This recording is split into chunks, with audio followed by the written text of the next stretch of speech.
Welcome to Not Your Average Neighbor, the podcast celebrating inspiring individuals and the amazing work they do in our community. I'm Ann Roushar, your host, inviting you to join me as we shine a light on stories of resilience, connection, and good news. Let's build a neighborhood that uplifts and inspires, one story at a time.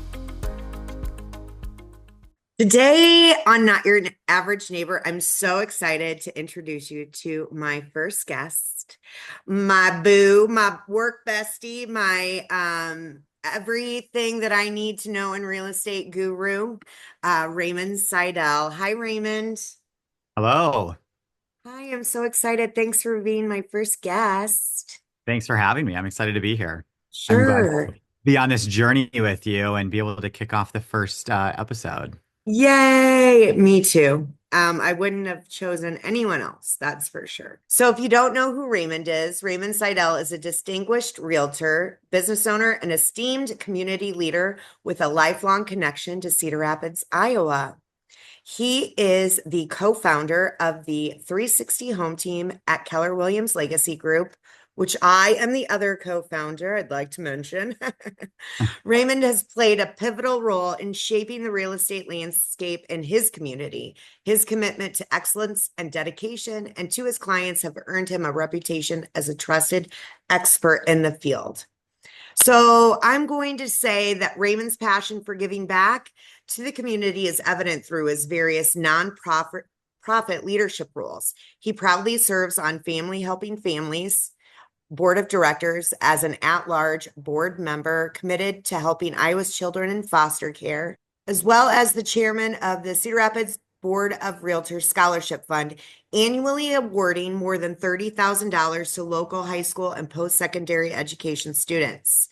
So Raymond has a long list of amazing accolades and how he helps the community. So rather than just going on, let's just dig right in and meet our first neighbor, Raymond Siddell. Okay, Raymond. So my first introduction that I would like to do is kind of how I know you. And I love this story because you were so rude. And I was like, I need him in my life. So rude. Sounds just like me. Yes, yes. So I was at a local establishment here in Cedar Rapids, and this was in 2019. And I saw him and he was working. And I was like, oh my God, there's my new best friend, and he doesn't know it yet. And so I tried to go up and talk to him, and he was not having it. He was very busy, very important, too little time for me. So I was like, okay, well, too bad he doesn't know he's going to be my new bestie. And then we bonded over hot dogs, if you remember. Do you remember that? I do. So I gave you a ride to go get hot dogs. That sounds so bad, but it's true.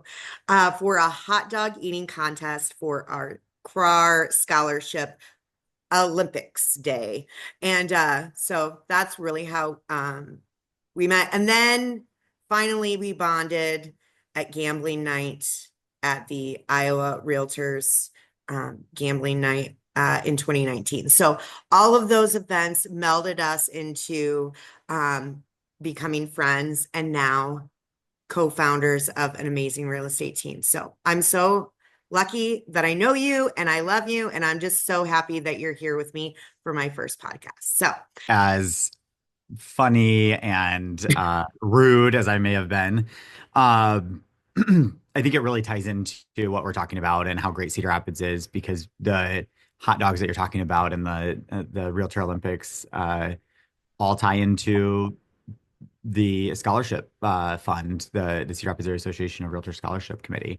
And so it's just fitting that during our journey of becoming friends and that, those initial interactions, one of which included some nonprofit fundraising work. So somebody had to go get the hot dogs.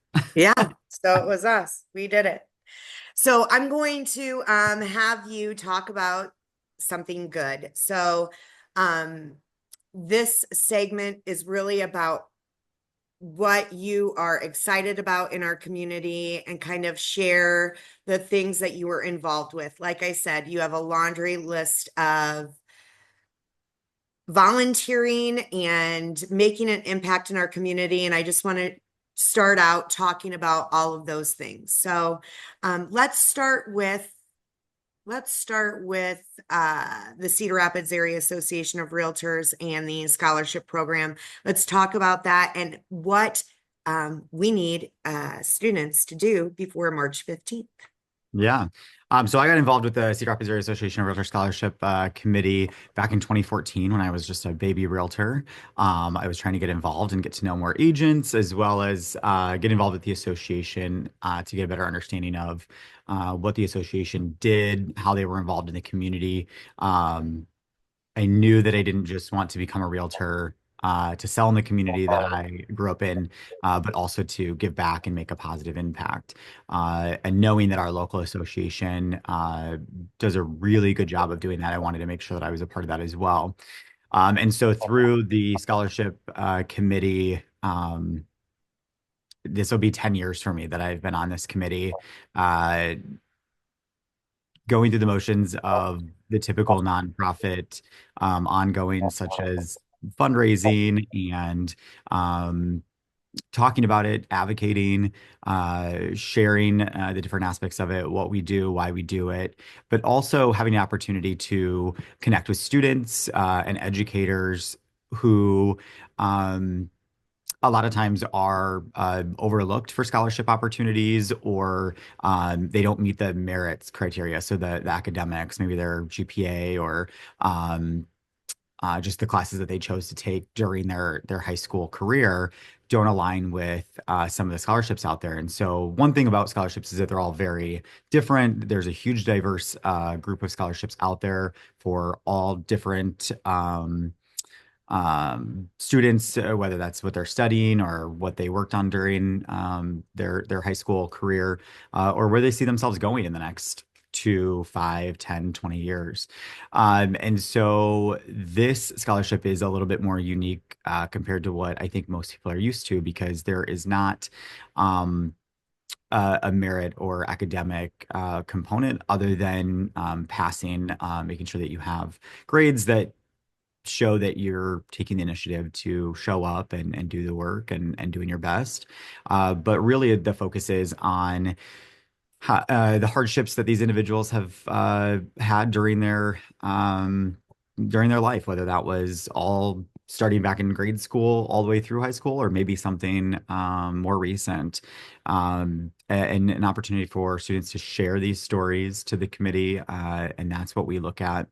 We also take a look at their involvement, volunteerism, their clubs, extracurriculars, things that they were involved in during their high school careers, typically what students focus on. So, Can I interrupt you for one yeah, second? yeah, I absolutely. did ask some people to share it on our social media, and it's what is the Facebook handle on that CRAR scholarship? For our I scholarship believe committee. so. Yep. So CRAAR scholarship, and that's our Facebook page that seems to get the most traction at this point. I asked some of my friends to share it because they have kids in high school or in college, and um, someone commented, and this is not trying to be negative or derogatory. I just want people to know. So one person stated, well, I believe that's only $500, but if you do your ACTs, you can gain thousands of dollars. And I guess my statement about that, because I was like, well, yes, it's $500. It's $500. And for kids who may not be thinking that college is the right way for them to go, and maybe trade school is, that could be an incredible impact in their education. So although ACT scores are huge, and yes, if you can get a 30, I believe is what was mentioned, like congratulations. But a lot of our kids may not even feel like they could even do it. So the fact that they fill out the application and they really share a story with us about how they're going to continue their education, whatever that looks like for them, I think that that is what the message that we're trying to get across is. So And I think that ties really well in with, this isn't a merit-based scholarship. And so, yes, there are scholarships out there for students who can show up and take a test and score really well on it. And 30 would be above average, right? So, I believe, I guess I don't know, it's been a while since I took it, but um, the students that we're talking about typically, their hardships have impacted their ability to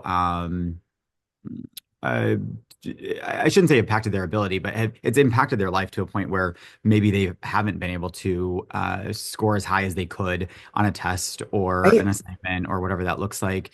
But also, I think for you had mentioned, like that school might like a 4-year college might not be for them, but I think this is also for students who don't think that college is attainable. Like they just don't think trade right, school or college is attainable for them because of the cost or the barriers. And so, although our scholarship is $500, it's written to the student, not the school. And also, it is a confidence boost for individuals who have had some hardships that, hey, people are listening, people do care, and absolutely. want to make an impact and help you on that journey to post-secondary education, whatever that might look like. We college is expensive, regardless how you split it, private, public, it doesn't matter. So I think that again, for students where college or some sort of trade school does not seem attainable, scholarships like ours are really a driving force behind their ability to get started and start making some headway on what that cost might look like if they're able to get some scholarships and some other funding resources. So. Well, I've been a part of it for 4 years now, I believe, and the pick day is always the most bucket filling, like heartwarming day of the year for most of us as we go through and we read through all of the scholarships that have, or the essay applications and essays that have been presented. And it really does just make your heart grow to know that these kids, and really a lot of the kids, which we understand and appreciate, they don't want their parents to go broke. So, like, that's a lot of their responses. And I'm like, okay, I get it. Thank you for thinking about your parents, especially because college is so crazy expensive. But when they share their stories of resilience or determination and how they're going to achieve their goals, that is really something that fills, like I said, fills my bucket that day. And so to learn more about the CRAR Scholarship um, Committee, I guess, go to CRAARscholarship.org. And the application deadline is March 15th. And so we hope to see and hear from as many local students, but as well as how many counties do we serve? Oh gosh, we are up to 4 counties: Cedar, so Lynn, Benton, Cedar, and Jones. Okay. Yes. Yep. So spread the word on that. It's a great opportunity for kids as well as students that are enrolled in college. They are able to apply. We have quite a few college students that have applied this year, which is very exciting. We need to get the word out to them as well. And just share your story. And we hope to be celebrating you in July. That's our little party event that we throw after the madness of graduation and all of that. So we're excited to share that with you. Now, the second and most impactful thing I think that you have ever done in Cedar Rapids is that in 2020, when the world was literally going to hell in a handbasket, we got hit with something called a derecho. And we didn't even know how to say it. We said Derecho. We said, what else did we say? What other words were there? It was Uh, Derecho, yeah, Derecho. I don't think we knew Derecho. Yeah, Derecho. Like, and if you don't know what a derecho is, it's a land hurricane. Yeah. So in Cedar Rapids, Iowa, in August of 2020, we got hit with a land hurricane, like literally came out of nowhere. And it, like the California fires, I feel so like we know that feeling. I mean, it's not fires, it was flooding and wind and all of that, but seeing that, it's like I feel that their pain. And there was literally no way to control it, no way to stop it, no way to protect ourselves. And it just came in and destructed, is that a word? Destroyed, destroyed, destroyed a lot of our destructed, community, disrupted. deconstructed. And so Raymond Siddell, you were like, I got to do something. I can't just sit here because you are so good at that. And so you started basically a Derecho Storm Resource Center. Is that what it was first called? Iowa? Yeah, it had a few different names. Yeah, we went through a few different names, excuse me, when it first started, but essentially it was triaging the derecho. Like you said, it came and went. It came through so quickly. We knew there was a storm on the way. The western side of the state had and into Omaha, there was a storm, but I guess we nobody really understood what the extent The was going to be. capacity of that And it was, yeah, that storm. it was going to come through with these straight line winds that ultimately were over 700 miles, traveled over 700 miles total.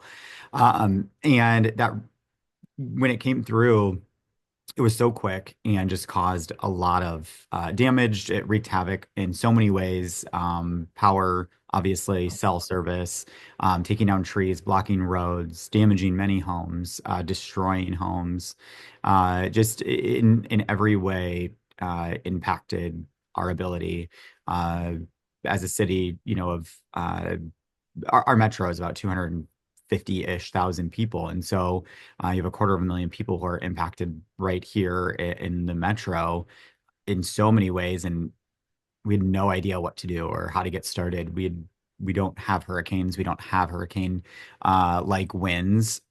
So We have our tornadoes. We have tornadoes that we can see, and and they do damage, but certainly not to almost the entire city.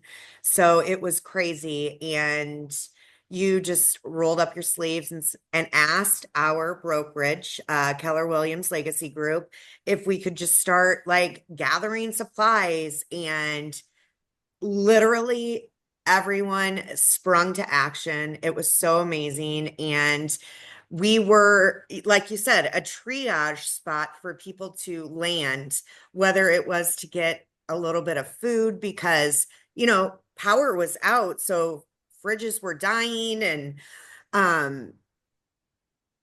think a lot of there people was, lost their food. A lot of people didn't have a way to cook. Some people lost their homes or their home wasn't safe to be in.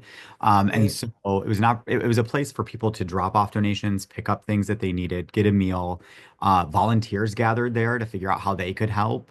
But I think the coolest thing that, I take away from it is just the number of people that showed up. I mean, it's fitting that your podcast is not your average neighbor because this was all about neighbors showing up who were strangers. They didn't know people in the community or they didn't even know their neighbors, let alone people across town that they could be helping in different ways.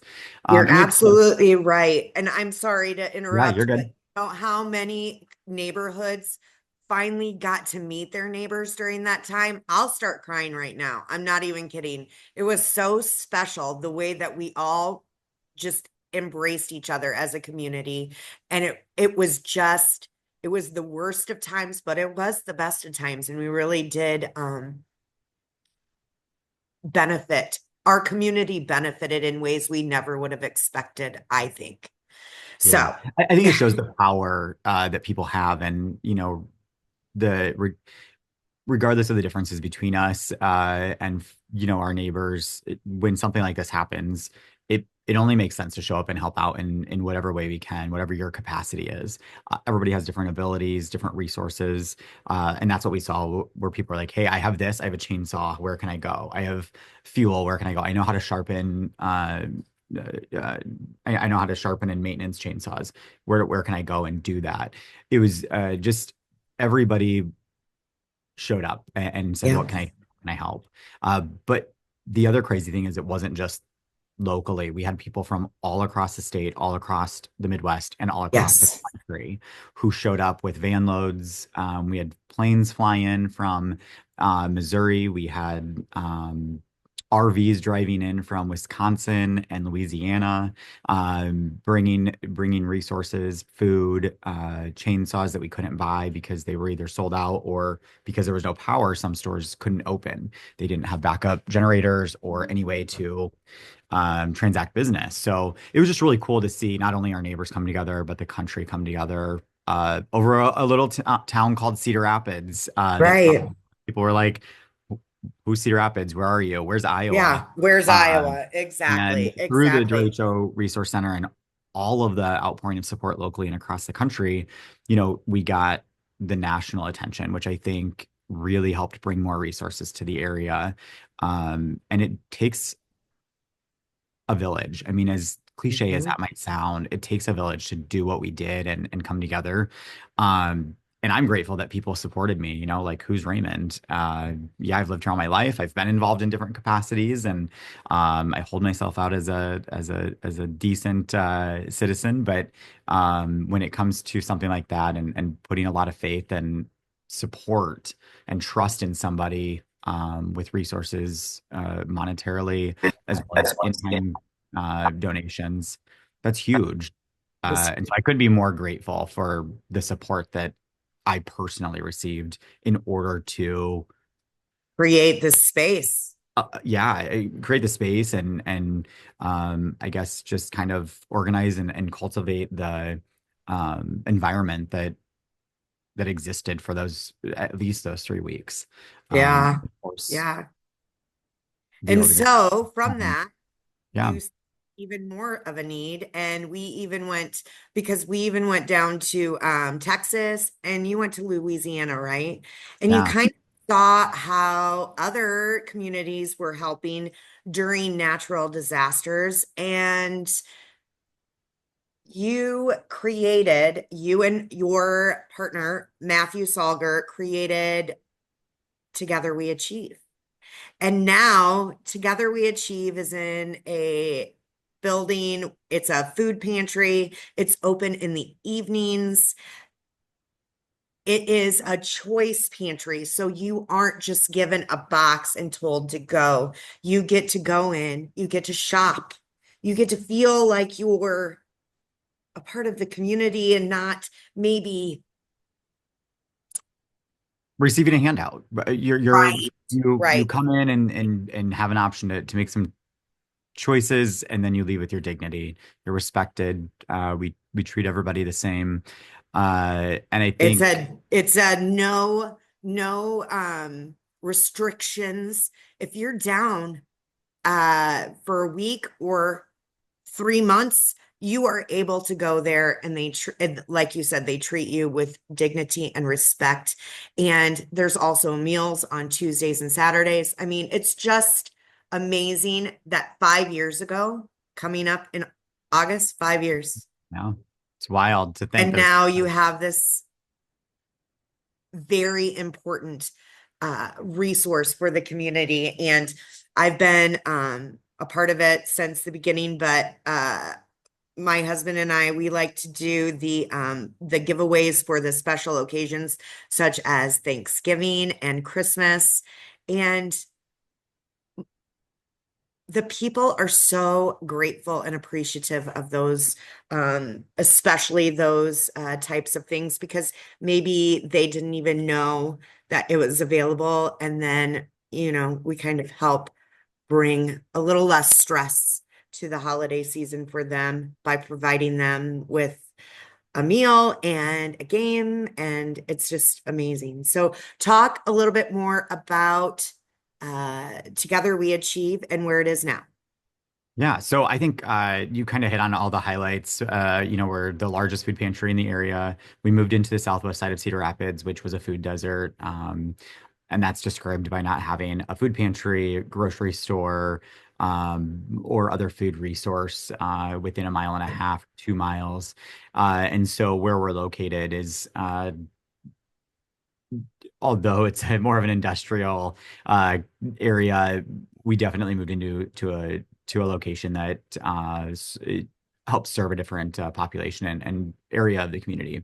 But also, I think that one thing that's really important when you talk about like where we are and how it is today, I think what we forget is, or we don't realize, is hunger is silent. It's not in your face. It's not out loud. It's you don't really know that your neighbor is experiencing food insecurity, and so it's one of those things where it's really easy to um, wonder why a food pantry is necessary or um, how people get access to it as far as we're low barrier, no restrictions like you had mentioned. So I think it's just important to keep in mind that you don't know that your neighbor is hungry. Hunger is invisible.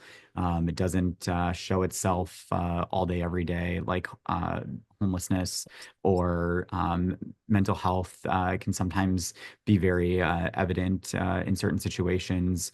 And so it's something that we need to keep in mind that regardless of your neighborhood, you probably have a neighbor that is struggling with one or more uh, of the things that I mentioned or other challenges. So, as far as where we are today, we're serving about 107 households on average in a 2-hour period each day.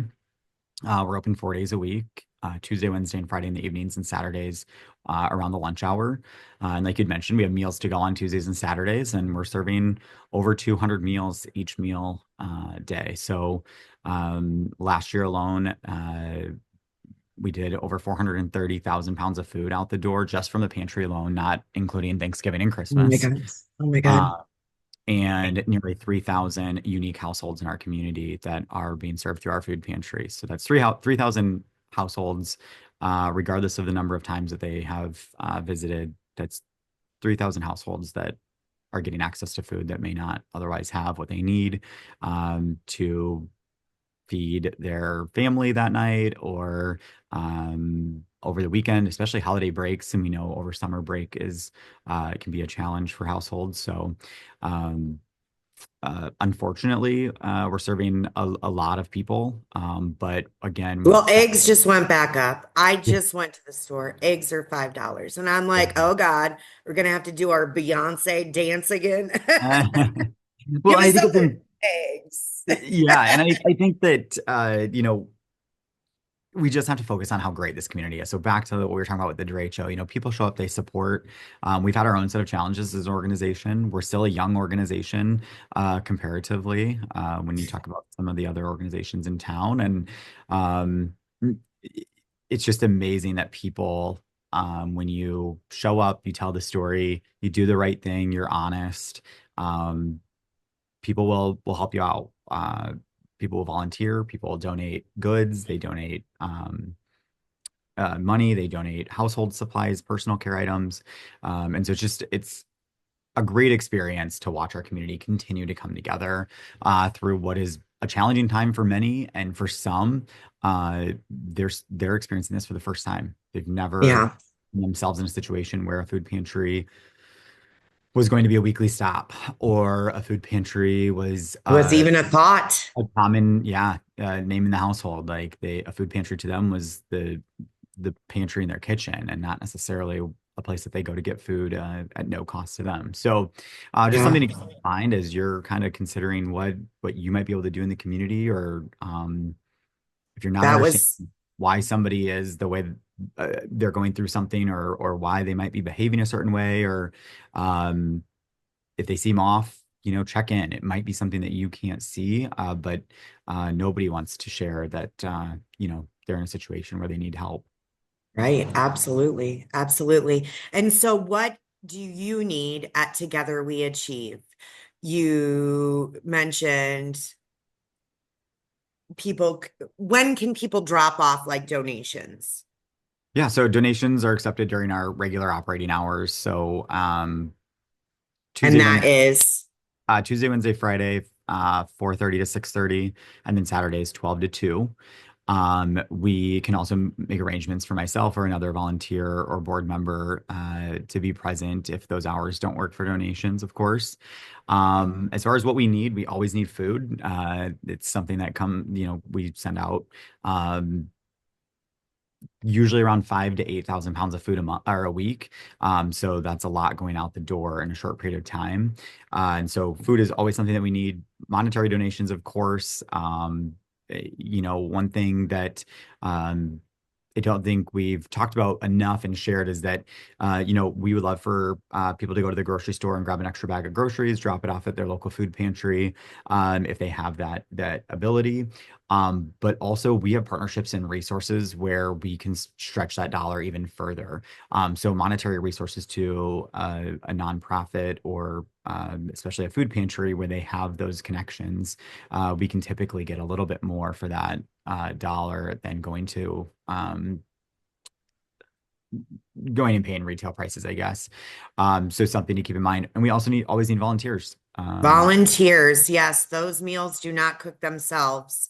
So Tuesdays and Saturdays, we need volunteers to help prepare and serve the meals. And I know that that is a huge help to Together We Achieve um, as well. So is there anything else? And how do we find you? Is it togetherweachieve.org? Yep. TogetherWeAchieve.org, Facebook, Instagram, TikTok, but we only have one video so far. So go give us some love and we'll create some more. Well, maybe not Oh, because wait, it's too soon. Going away. too It's going late, away. too late, Too too late. late. Not too soon. Too late. Maybe we'll cut that part out. Maybe the new platform that we find will become influencers. Just kidding. Ish. I mean, I am an influencer in my own head. That's for sure. So a couple other things just to have a little bit of fun. Um, do you have a favorite thing that you would like to share? Favorite thing Yeah, in favorite thing. general? That's a part of this. Oh gosh. I don't remember reading Is that there part. a favorite place that you're going right now? Is there a favorite? Ugh. Yeah. No, you didn't think about it. I can tell you what my favorite thing is. No, what's your favorite thing? Your magnetic glasses? Yes, my magnetic glasses from Pair, Pair Eyewear. I am hoping to get a sponsorship deal. I have so many, and everyone loves my glasses, and they I can mean, get it's their it's a own. genius invention or idea It or sure what. is. I mean, I just whoever came up with having clear frames and then making magnetic, being able to I change it with your agree. personality, the way you're feeling, your outfit, where you're going, time of year. Yeah. It's pretty cool. It is genius, and I am a proud wearer and hopefully future You know. sponsor. Favorite thing. I also wanted to kind of play a little, not play a game, I guess, but because not your average neighbors are not perfect. We do not claim to be perfect. We make mistakes all the time. I thought it might be fun to kind of say something we're not a fan of right now. And these, so I asked ChatGPT, I said, what are some expressions for that really chaps my ass? Because maybe chaps my ass isn't appropriate. So ChatGPT said, offered, trips my trigger, wrinkles my nose, puts a burr in my saddle. What puts a burr in your saddle, Raymond? Twist my knickers. I mean, it goes on and on and on. But I think that my idea about this is just to what's something that is happening maybe in the community or I mean, like in society that is happening right now that maybe jars your jelly, sours your milk, burns your biscuits. Is there something right now that you're feeling like we need to talk about this and make this um do something, I guess. That's really what I want to do. Instead of complaining, I want us to do something about it. Yeah, I think we're here for 70 some years if we're lucky, 80 or 90 if we're really lucky. Um, and 100 years after the day we're born, unless we live that long or longer, maybe 150 years, nobody knows who you are. Um, and as sad or as depressing as that might sound, the reality is we need to take the time that we are here to be positive, influential, productive, caring individuals. And I don't think Amen. you need to go become a millionaire or go No, volunteer or um, work more than 40 hours a week. I mean, you need to do whatever is going to make you happy and provide for you can your do living. what, Yeah. yes, whatever it takes to create that life that you want. It's so important that's the focus rather than um worrying about what everybody else is doing. At the end of the day, it's not going to matter. Uh, but if we want a more positive place to live for ourselves and our children, our grandchildren, I think that it's really important that the things that we work on are one, ourselves, and two, um, the community in which we live, work, play, and on a larger scale, the place that we want to call home, whether that's your city, your state, your country. Um, I think that we all have abilities that uh, complement each other in different ways, and we can make a lot happen with very little effort. Unfortunately, we focus so heavily on one um, or two people, again, this on a micro scale, Right. doing the things when and they're spending a lot of extra time and a lot of resources to do that. Where if we could split that up and just all take our, a little piece of it and be a positive part. I start listening to each other, having conversations, even if they're difficult ones. But at the end of the day, doesn't matter how much you agree or disagree. Um, We can we all do our part. Yeah, we can all do our part. And when And it you really, I mean, coming from two people who see needs in the community and don't just sit and wonder how to get involved, but actually do get involved, it's not hard. It is, and it makes a difference in someone's life, whether it's another volunteer's life, whether it is the community resource, whether it is the community member that you're serving. There is no reason. I used to get that a lot, like, oh my God, you're always volunteering. How do you do that? Well, it's real easy. They all want you. They all need you. And even if it's for 5 hours or 5 years, find something that's your jam and like do it instead of worrying about like this podcast and how I've been worried about is it going to be perfect? No, it's going to be clunky. I'm going to make mistakes. It's it's just as easy as that. You know what I'm saying? Am I and you hit the making nail on the sense? head with find something you're Yeah. passionate about. Don't go Yes. volunteer at a food pantry if you're not passionate about hunger or food insecurity. Um, that's going to it's not going to benefit the organization No, or it's going to feel like another job or, well, you know, and it's not going to yeah, it's just not there's not going to be a mutual benefit there. You need to have a mutual benefit. So if you like animals, find an animal shelter or an organization that rescues animals or cares for animals. If you enjoy the aging population. There are right? organizations out there that are looking for volunteers to be uh, companions for the aging population. I'm going Um, to stop you right there yeah. because this goes into the perfectly into the next last final segment of this podcast. And it's called Show Me Your Neighbor. Uh, I would love for you. Like there are so many underserved community organizations in this community that you have personal relationships with.